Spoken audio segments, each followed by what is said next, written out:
बिस्मिल्लाहिर्रहमानिर्रहीम, अस्सलाम वालेकुम। जी, आज एक और कॉमन डिजीज़ उसके ऊपर बात करते हैं, सीलिएक डिजीज़। इसको आम तौर पर गंदम से एलर्जी और ग्लूटेन एलर्जी के नाम से भी जाना जाता है।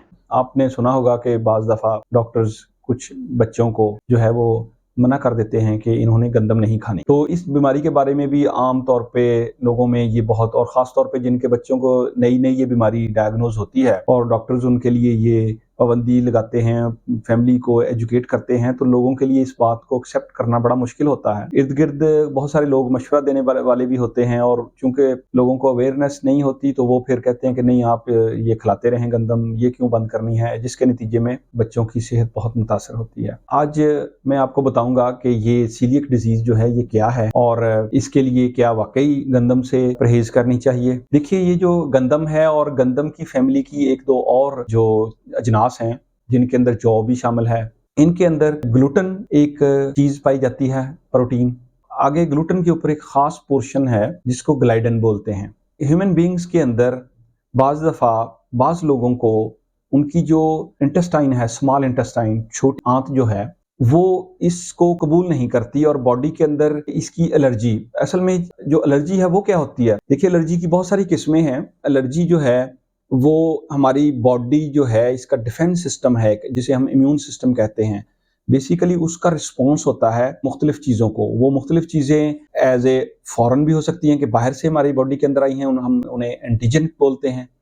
और वो हो सकता है कि हमारी बॉडी के अंदर से ही कोई चीज़ ऐसी हो जिसके अगेंस्ट हमारी बॉडी जो है वो खड़ी हो गई है। एलर्जी बेसिकली, अगर इसको सिंपली हम समझें, तो ये एक हमारे इम्यून सिस्टम या हमारी जो दिफाई फौज है उसका एक रिस्पॉन्स होता है, और बाज़ दफ़ा ये रिस्पॉन्स इतना सीवियर होता है कि ये हमारी ही बॉडी के अगेंस्ट काम करने लग जाता है। जब ये हमारी बॉडी के अगेंस्ट काम करने लग जाएगा तो फिर हम इसको ऑटोइम्यून कहते हैं उन कंडीशंस को, और वो ऑटोइम्यून डिजीजेस की एक बहुत लंबी लिस्ट है। ग्लूटेन एलर्जी जो है, इसके अंदर भी यही होता है कि जैसे ही छोटे बच्चे उनको इंट्रोड्यूस कराई जाती है गंदम और गंदम की प्रोडक्ट्स, तो उनकी जो छोटी आंत है, एलर्जी इसके रिएक्शन के नतीजे में छोटी आंत की जो सबसे अंदर की परत है वो आहिस्ता आहिस्ता शेड ऑफ होनी शुरू हो जाती है। वही यानी वो एक किस्म की घुलनी शुरू हो जाती है या खुरनी शुरू हो जाती है, और वो बिल्कुल प्लेन हो जाती है। उसके अंदर जो उसकी विलाई होती हैं, ख़ास किस्म की अल्लाह ताला ने उसकी शेप बनाई है, जिससे बहुत ज़्यादा अब्ज़ॉर्प्शन होती है। मुख्तलिफ़ किस्म के जो न्यूट्रिएंट्स हैं वो जज़ब होते हैं, बॉडी में एब्ज़ॉर्ब होते हैं और एनर्जी मिलती है। उसकी वो सलाहियत ख़त्म हो जाती है इस ग्लूटेन की, उस एलर्जी की वजह से। और ग्लूटेन जितना अंदर जाता रहेगा बॉडी के अंदर, वो बिल्कुल अंतड़ी अंदर से प्लेन हो जाती है, और वो इस काबिल नहीं रहती कि वो एसेंशियल न्यूट्रिएंट्स जो हैं ग़िज़ा से, उनको जज़ब कर पाए और बॉडी का हिस्सा बना सके, और बच्चे की जो ग्रोथ है और उसमें फिर उसका किरदार होता है। तो क्या होता है हमारे पास, इसकी सबसे पहले हम बात करते हैं कि इसकी अलामात क्या होती हैं, और हमारे यहाँ ये बहुत ही कॉमन है। हमारे पास अक्सर बच्चे इस तरह से लाए जाते हैं कि वालिदैन बताते हैं कि इनको अक्सर जो है वो लूज़ मोशन लगे रहते हैं। ये बच्चा दिन में 3-4 दफ़ा जो है वो टॉयलेट जाता है। लोग इसका बार-बार, जैसे डायरिया वगैरह होता है, उसका ट्रीटमेंट लेते रहते हैं। वो थोड़ी देर के लिए ठीक हो जाता है, उसके बाद दोबारा फिर वो कंडीशन रहती है। और बाज़ दफ़ा तो हमारे पास बच्चे जो हैं इसकी कॉम्प्लिकेशंस के साथ आते हैं कि उन्होंने इसको तशख़ीस ही नहीं करवाया होता, और वो मुसलसल गंदम या ग्लूटेन वाली चीज़ देते रहते हैं। उसके नतीजे में बच्चे के सिस्टम जो हैं वो डिकम्पेंसेशन में चले जाते हैं और ऑर्गन फेलियर में चले जाते हैं। बच्चे, हमने देखा, पेट में पानी पड़ना शुरू हो गया, उनके बहुत सारे फेफड़ों में पानी पड़ना शुरू हो जाता है, और इतनी ज़्यादा खून की शदीद कमी होती है, तो वो बच्चे जो हैं वो बहुत सारी कॉम्प्लिकेशंस के साथ भी बाज़ दफ़ा आते हैं। और चूँकि ये वो प्रॉब्लम है जिसको जो प्रिवेंटेबल है, जिसकी अवेयरनेस दे के जिससे बचा जा सकता है, इसकी कॉम्प्लिकेशन से बचा जा सकता है, और एक बच्चा जो है वो एक हेल्दी लाइफ गुजार सकता है बाकी दूसरे बच्चों की तरह। लेकिन क्या करना है कि उसको ग्लूटेन से दूर रखना है, उसकी बॉडी को में ग्लूटेन इंट्रोड्यूस नहीं होने देना। ये इसी तरीके से है, देखिए, जैसे और बहुत सारी एलर्जीज़ हैं।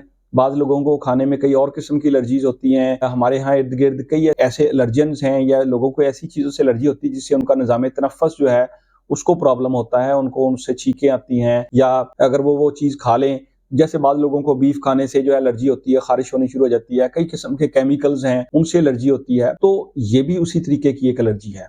इसकी मैनिफेस्टेशंस, इसकी अलामत थोड़ी सी डिफरेंट है। जब हमारे पास बच्चे लाए जाते हैं कि वो उनका 2-2 3-3 महीने या इससे भी ज़्यादा हो गया, 6 माह हो गए या साल हो गया, उनका डायरिया नहीं ठीक हो रहा, उनको अक्सर जो है वो मोशन लगे रहते हैं, तो हम जनरल उनके जो टेस्ट हैं उसके अलावा ग्लूटेन एलर्जी का ख़ास टेस्ट होता है, ये टेस्ट भी करवाते हैं। हमारे पास अक्सर वो बच्चे उस टेस्ट से पॉजिटिव आते हैं।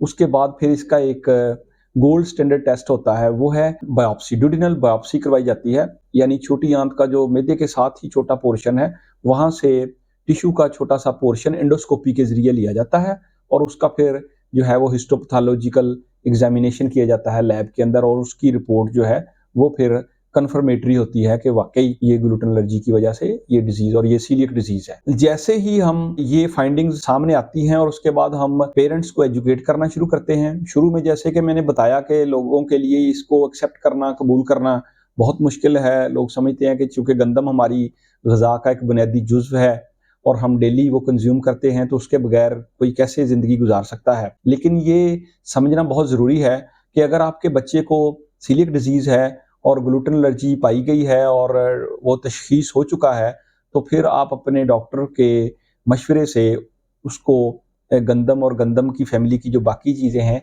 उनसे इज्तनाब करें। फ़ौरन ही बच्चे की सेहत बेहतर होनी शुरू हो जाएगी। जो उसकी इंटेस्टाइन के अंदर, जैसे मैंने बताया कि उसकी जो लेयर्स हैं शेड ऑफ हो चुकी हैं, ख़त्म हो चुकी होती हैं, वो दोबारा बन जाती हैं। लेकिन होता क्या है कि बाज़ दफ़ा कुछ साल तो लोग बच्चे परहेज़ कर लेते हैं और लेटर ऑन दोबारा फिर जैसे ही वो खाएँगे, इंट्रोड्यूस होगा उनकी बॉडी में ग्लूटेन, वो वाली जो अंदर से लेयर्स हैं वो दोबारा शेड ऑफ हो जाएंगी, वो ख़त्म होनी शुरू हो जाती है और दोबारा वही अलामतें आनी शुरू हो जाती हैं और फिर कॉम्प्लिकेशन शुरू हो सकती हैं। तो इसके लिए ये है कि उस चीज़ से बचना है जो चीज़ एलर्जी कर रही है। और इसके सीलियक के केस के अंदर ग्लूटेन एलर्जी है जो कि गंदम जौ वगैरह से होती है, तो इससे अगर आप बच्चे को बचाए रखेंगे, और बहुत सारी चीज़ें हैं, बाकी सारी चीज़ें बच्चा खा सकता है।